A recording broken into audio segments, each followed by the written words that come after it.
হাদিস মনে পড়ে গেছে, শোনাই দিই। তিরমিজি শরীফের 3375 নম্বর হাদিস। এক সাহাবা নবীজির কাছে আসছে, আসার পরে কয়, ইয়া রাসূলুল্লাহ ইন্না শারা'i আল ইসলাম ক্বাদ কাসুরাত আলাইয়া। হুজুর, ইসলামের এত বিধিবিধান আমি মুখস্থ রাখতে পারি না। কত সহজ সরল দেখেন। নবীজি কয়, তো কি করবো এখন কও?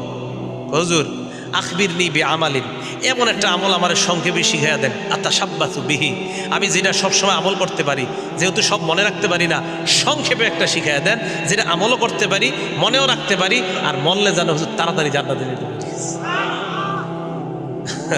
নবী সাল্লাল্লাহু আলাইহি সাল্লাম কয়, লা ইয়াজালু লিসানুকা রাতাবাম মিন যিকরিল্লাহ, তোমার এই জিহ্বাটা সর্বদা যেন আল্লাহর জিকিরে তরু তাজা হয়ে যায়। জিহ্বাটা সর্বদা আল্লাহর জিকির দ্বারা ভিজিয়ে রাখবা, আল্লাহর জিকির দ্বারা সিক্ত রাখবা, মরবা আর আল্লাহর জান্নাতে প্রবেশ করবা। খুব সহজ সরল ছিলেন সাহাবায়ে কেরাম।